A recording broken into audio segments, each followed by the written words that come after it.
प्रिया education में आपका स्वागत है और मेरा नाम प्रिया है। आज मैं आपको इडियम्स बताऊंगी ट्रिक के साथ, जो हर एग्जाम में पूछी जाती है। सीजीएल, सीएचएसएल, एमटीएस, सीपीयू, हर एग्जाम में ही पूछी जाती है। लेकिन सबसे बड़ी बात ये होती है कि हमें ये ना इडियम्स याद ही नहीं होती है। इसको याद करने में बहुत परेशानी होती है, याद ही नहीं होती, बार बार भूल जाते हैं। तो आज मैं आपके लिए ट्रिक लेके आई हूँ जिसको आपको जल्दी से याद हो जाएगी और मेरे साथ ही पढ़ते पढ़ते इनको आप याद कर सकते हैं आराम से। तो चलो हम स्टार्ट करते हैं बिना टाइम वेस्ट किए। सबसे पहली हमारी है अ बर्निंग क्वेश्चंस। अ बर्निंग क्वेश्चंस का मतलब होता है and important questions. And important questions इसका मतलब ये होता है कि कोई महत्वपूर्ण प्रश्न हो।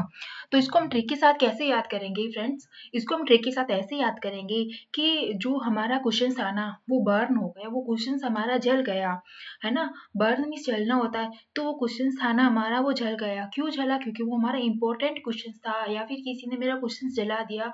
वो इंपॉर्टेंट क्वेश्चन था इसलिए उन्होंने मेरा किसी ने क्वेश्चन चला दिया।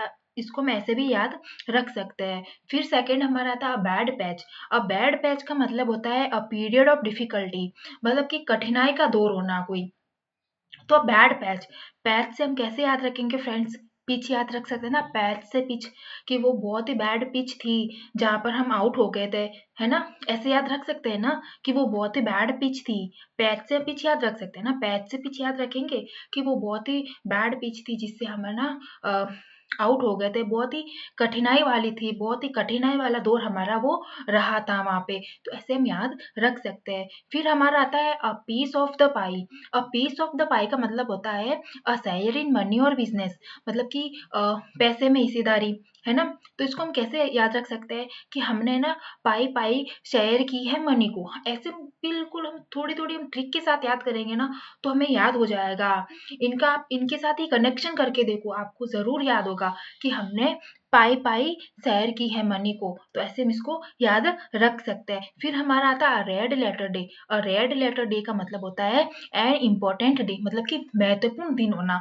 तो इसको हम ट्रिक के साथ कैसे याद रखेंगे फ्रेंड्स? इसको हम ट्रिक के साथ ऐसे याद रखेंगे कि ना उसने मुझे रेड लेटर दिया था, तो हम मेरे लिए बहुत ही इम्पोर्टेंट डे था। उसने पहली बार मुझे रेड लेटर दिया, उसमें मतलब बहुत अच्छा रेड लेटर था वो जिसने मुझे दिया है। तो बहुत ही मेरे लिए इम्पोर्टेंट डे था, मेरे लिए बहुत ही महत्वपूर्ण दिन था। तो इसको मैं ऐसे याद कर सकते हैं आराम से।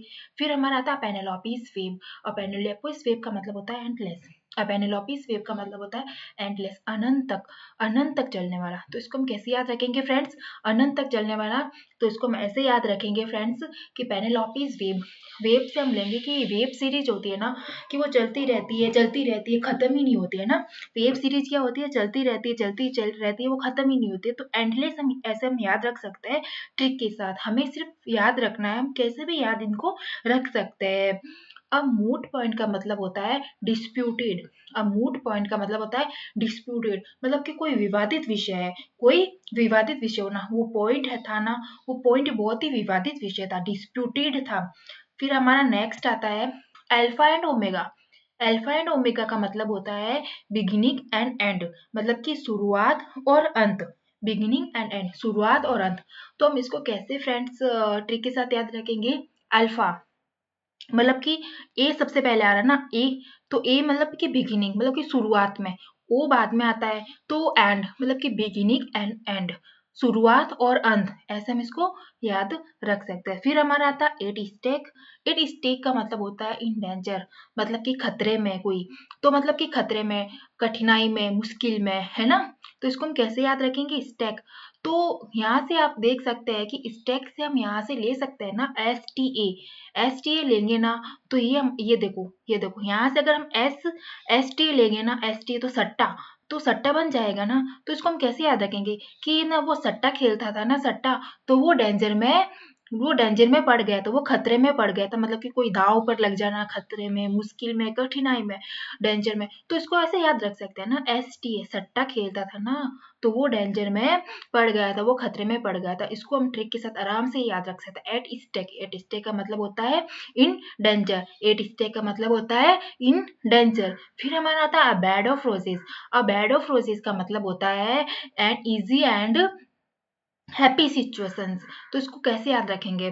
इसको हम ऐसे याद रखेंगे, इसका मतलब ही होता है कि खुशहाल स्थिति, खुशी, हैप्पी। तो इसको हम कैसे याद रखेंगे कि बेड ऑफ रोजेस, इसको ना ऐसे याद रख सकते हैं कि है ना हमारे बेड पे ना बहुत सारे रोज पड़े थे, बहुत सारे रोजेस पड़े थे, तो हम है ना बहुत ही हैप्पी फील कर रहे थे, बहुत ही हैप्पी फील कर रहे थे। इसका मतलब भी यू नो पॉजिटिव निकलता है ना। तो बेड ऑफ रोजेस, हमारे बेड पे बहुत रोज पड़े थे, इसलिए हम है ना आज बहुत ही हैप्पी फील कर रहे हैं, आज बहुत ही हैप्पी सिचुएशंस है, ऐसे हम इसको याद रख सकते हैं। फिर हमारा आता है a child's play. A child's play का मतलब क्या होता है फ्रेंड्स? समथिंग वेरी इजी, मतलब कि मतलब आसान खेल होना। तो आसान खेल, बच्चों का खेल ही आसान होता है ना, बहुत सरल होता है, बहुत इजी होता है बच्चों का खेल। तो इसको ट्रिक के साथ ही ऐसे ही याद रखेंगे कि अ चाइल्ड्स प्ले मतलब कि बहुत इजी, चाइल्ड्स का प्ले भी बहुत इजी होता है, इसका मतलब भी बहुत आसान, बहुत इजी, है ना। फिर हमारा था closed book. A closed book का मतलब होता है अ मिस्ट्री, मतलब कि कोई रहस्य छुपा होना, कोई सेक्रेट, कोई रहस्य, है ना। इसको इसमें हिंदी में ऐसे बोलते हैं। तो इसको हम कैसे याद करेंगे फ्रेंड्स? अ क्लोज्ड बुक मतलब कि जैसे हम हमारे पास कोई, जैसे कोई आ जाता है ना फ्रेंड्स, तो हम क्या करते हैं, हमारे बुक में हम कुछ देख रहे होते हैं, हमारा कुछ सेक्रेट होता है, तो हम जल्दी से कोई आता है तो हम बुक को क्लोज कर देते हैं, छुपा देते हैं, क्योंकि उसमें तो हमारा रहस्य छुपा हुआ है ना, उसमें हमारा सेक्रेट छुपा हुआ है ना। तो इसको ऐसे याद रखेंगे, अ क्लोज्ड बुक मतलब कि अ मिस्ट्री, मतलब कि कोई सेक्रेट, कोई रहस्य छुपा है हमारे क्लोज्ड बुक। जैसे ही वो आया हमने बुक को क्लोज्ड कर दिया, तो इसको हम ऐसे याद रख सकते हैं ना क्लोज्ड बुक से। फिर हमारा आता है friends a flying visit. A flying visit का मतलब होता है a very short visit, a very short visit, मतलब कि इसको हम कैसे याद रखेंगे? इसको हम ऐसे याद रख सकते हैं कि है ना, हमने ना फ्लाइंग से हम फ्लाइट याद रख सकते हैं ना, कि हमने ना फ्लाइट में ना विजिट किया था, हम फ्लाइट में गए थे, हम बहुत जल्दी पहुंच गए थे, हमने शॉर्ट विजिट किया था, मतलब कि छोटा सा विजिट किया था हमने, बहुत ही शॉर्ट विजिट में हम वहाँ पे पहुंच गए थे। फ्लाइट में हम जल्दी पहुंचते हैं ना कहीं पे भी, तो फ्लाइंग विजिट हम है ना शॉर्ट विजिट हम याद रख सकते हैं। फिर हमारा आता है a fine state of affairs.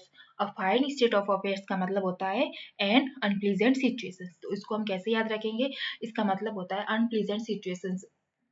तो इसको हम ऐसे याद रख सकते हैं ना, अप्रिय स्थिति होना कोई, तो इसको हम ऐसे याद रखेंगे, इफ अफेयर से हम ना, अफेयर से हम ना ट्रिक बनाएंगे फ्रेंड्स, अफेयर से कि ना उसका उस लड़के के साथ अफेयर्स था, तो उसका उस लड़के के साथ अफेयर था, तो वहाँ पे ना अनप्लीजेंट सिचुएशंस हो गई थी, अप्रिय स्थिति हो गई थी। तो है ना ऐसे याद रख सकते हैं ना अफेयर से, अफेयर से याद रखेंगे कि अफेयर था उनका उसके साथ, तो क्या हो गया था, अनप्लीजेंट सिचुएशंस हो गई थी। तो फ्रेंड्स आज के लिए बस इतना ही, आगे भी मैं आपके लिए ए वर्ड से जितने भी इम्पोर्टेंट्स है ईडियम्स वो मैं सारे लाऊंगी। ये सब एग्जाम में पूछे हुए हैं, ये सारे जो मैं ईडियम्स आज भी लाई हूँ सारे एग्जाम में पूछे हुए हैं, मैंने नहीं बनाए अपने आप से, तो आगे भी मैं लाऊंगी। ओके, आज के लिए इतना ही। Thank you.